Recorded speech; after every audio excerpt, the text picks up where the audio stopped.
Sir, চা আনতে বলি? চা আর খেতে ইচ্ছা করছে না। তাহলে অন্য কিছু বলি? অন্য কিছু বলো তাহলে। স্যার স্যার, কি ব্যাপার, কি হয়েছে? আমাদের গ্রামে একটি খুন হয়েছে স্যার। তুমি গিয়েছিলে স্পটে? না স্যার, আমি এইমাত্র জানতে পারলাম। ড্রাইভারকে গাড়ি বের করতে বলো, ওখানে যেতে হবে। Okay sir.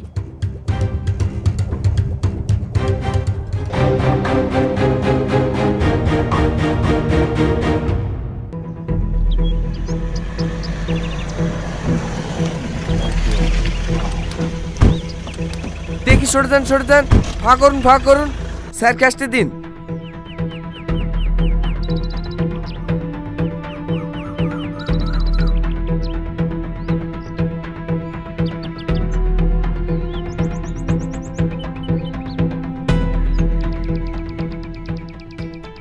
মৃত ব্যক্তিটিকে দেখে কি মনে হচ্ছে তুই না? স্যার, লাইফে ফার্স্ট টাইম এমন দেখছি যেখানে মৃত ব্যক্তির শরীরে কোনো আঘাতের চিহ্ন নেই। এটাও তো হতে পারে ওনাকে কেউ মার্ডার করেনি, ওনার শরীরের সমস্যার জন্য হয়তো মারা গিয়েছেন। হতে পারে স্যার। স্যার, আমার মনে হয় দেহটিকে পোস্টমর্টমের জন্য পাঠিয়ে দিলে হয়তো কিছু জানা যেতে পারে। আমারও তাই মনে হচ্ছে। তুমি লাস্টে পোস্টমর্টমের জন্য পাঠিয়ে দেওয়ার ব্যবস্থা করো, আর যত দূরত্ব সম্ভব পরিবারের যতজন সদস্য রয়েছে তাদের সবার সাথে কন্ট্যাক্ট করো। Okay sir. আরে আরে, তুমি কে? স্যার, আমি ওনার সাথেই থাকতুক, ওনার দেখাশোনা করতুক।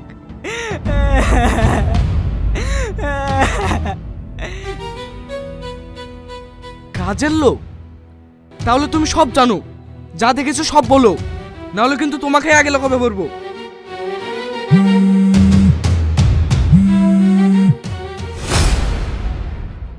তুই না এনার কাছ থেকে সব কথাগুলো শুনে তবেই আসবে, আর এনার কন্ট্যাক্ট নাম্বারটাও নিয়ে রেখো। আমি একটু আসছি। ঠিক আছে স্যার।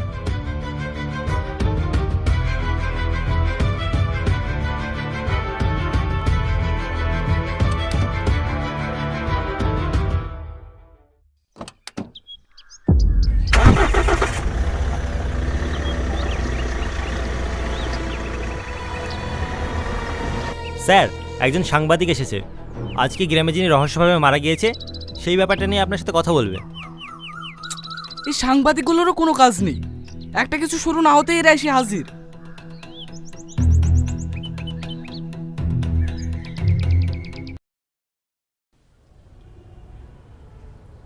কি হয়েছে বলুন?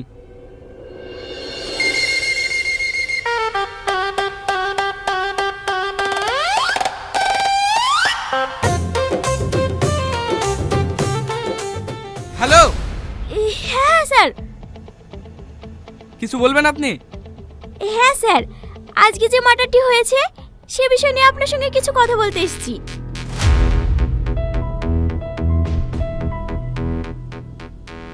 বলুন, কি জানতে চান আপনি? স্যার, এটা আমার জীবনের প্রথম নিউজ। রিপোর্টার হিসেবে আপনি আমায় এমন কিছু একটা নিউজ দিন যেন আমি প্রথম দিনই সবাইকে চমকে দিতে পারি।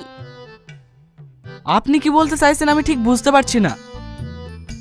ওই যে মার্ডারটি হলো না, ওটা কিভাবে হলো, কে করলো, এই বিষয়গুলো যদি বলতেন।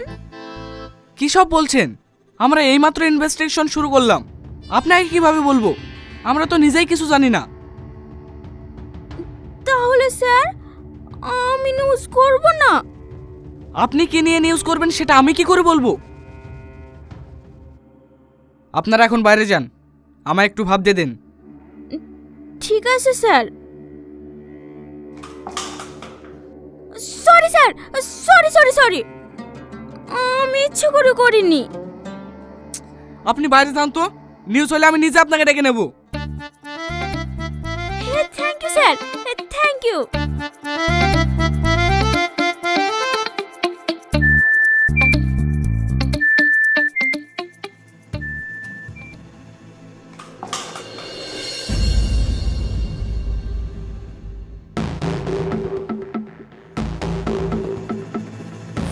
Sorry sir.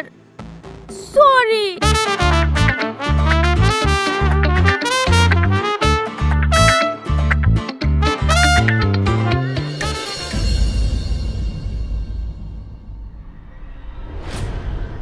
হ্যালো স্যার, একটু বড় বিপদ হয়ে গেছে। মার্ডারটা করতে গিয়ে একটা বাচ্চা ছেলে দেখে ফেলেছে।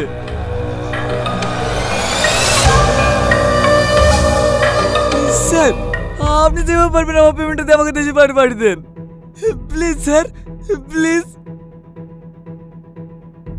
Hello sir, hello hello hello hello.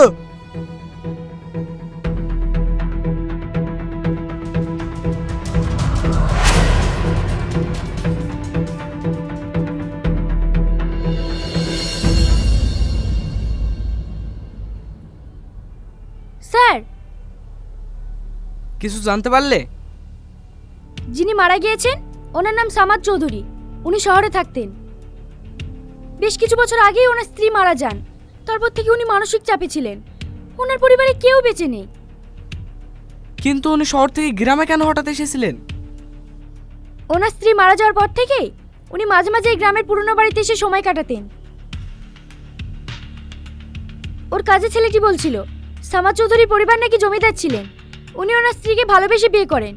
তারপর থেকেই ওনারা শহরে থাকতো। পোস্টমর্টমের রিপোর্টটা পাওয়া গেছে? হ্যাঁ স্যার, হয়ে গেছে। ডাক্তারবাবু নিয়ে আসছেন।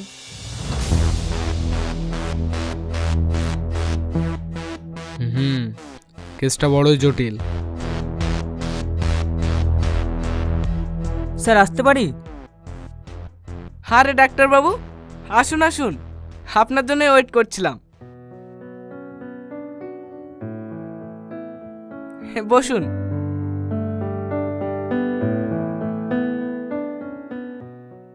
বলুন, পোস্টমর্টমের রিপোর্ট থেকে কি পাওয়া গেল?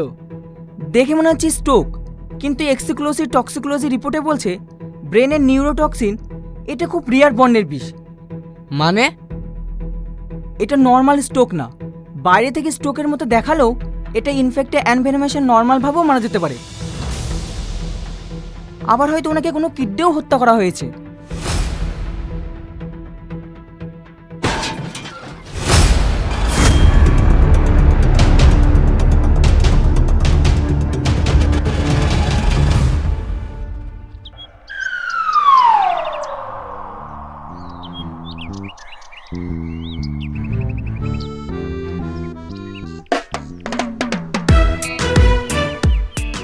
আমি শুনলাম ডাক্তার এসেছে পোস্টমর্টমের রিপোর্ট নিয়ে, তাই একটু তাড়াতাড়ি আসতে গিয়ে।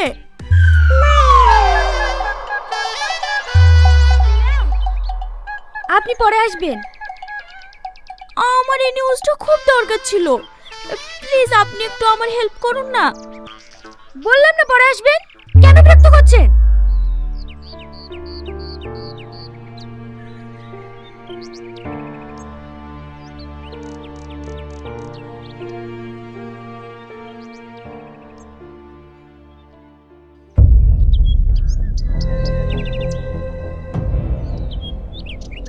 কাকু, আমাকে বাঁচাতে দেন না, আমার খুব ভয় করছে। এই দুনিয়াতে সবথেকে খারাপ জিনিসটা কি জানিস? সবচেয়ে খারাপ জিনিস হলো কপাল। আজ তোর আর আমার কপাল খারাপ বলে আমরা দুজনেই আটকে গেছি। তুই আটকেছি আমার হাতে, আর আমি আটকেছি সমাজে সে ভদ্র মুখোশ পরা মানুষগুলো হাতে, যাদের আসল চেহারা তুই কোনোদিনও দেখতে পাবি না।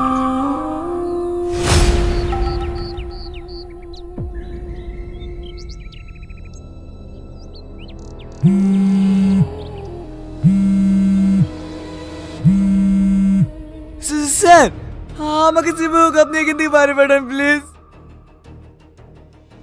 এভাবে এখান থেকে যখনই সময় ধরা পড়ে যেতে পারি। এই জায়গা সেফ নাই স্যার। আর স্যার মনে রাখবেন, আমি ধরা পড়লে আপনিও বেঁচে যাবেন।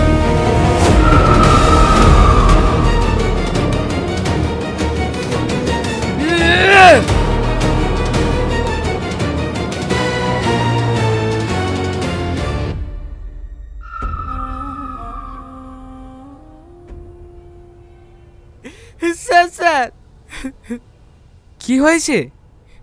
আজ দুদিন হয়ে গেল আমার ছেলেকে খুঁজে পাচ্ছি রে।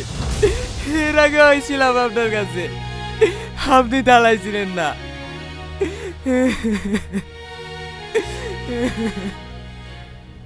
বাচ্চাকে খুঁজে পাচ্ছেন না?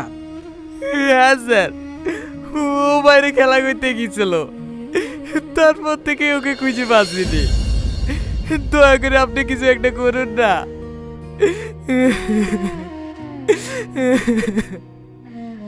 দুদিন আগে তো ওই মার্ডারটিও হয়েছিল। তবে কি কোনোভাবে ওই মার্ডারটির সাথে এই বাচ্চা কিডন্যাপের সম্পর্ক আছে? মানে যে মার্ডার করেছে সেই আমার ছেলেকে কিডন্যাপ করেছে? না না স্যার, ও যদি আমার ছেলেকে মেরে ফেলে, স্যার আপনি কিছু একটা করুন।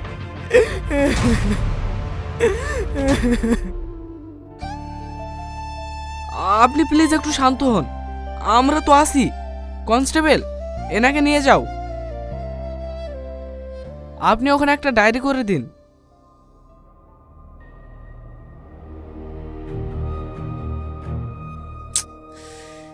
এসব কি হচ্ছে আমি তো কিছুই বুঝতে পারছি না।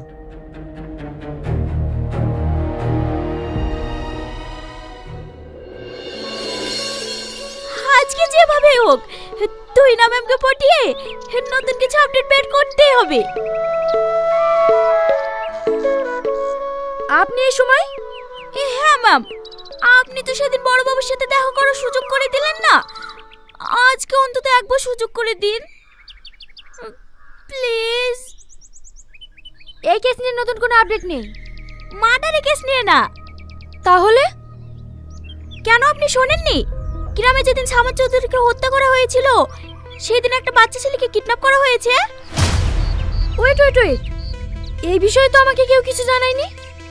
তাহলে এখনই চলুন ম্যাম, যার ছেলেকে কিডন্যাপ করা হয়েছে তার সাথে কথা বলে আসি। হ্যাঁ, সেটাই সব থেকে ভালো হবে। আপনি একটু ওয়েট করুন, আমি আসছি। ঠিক আছে ম্যাম।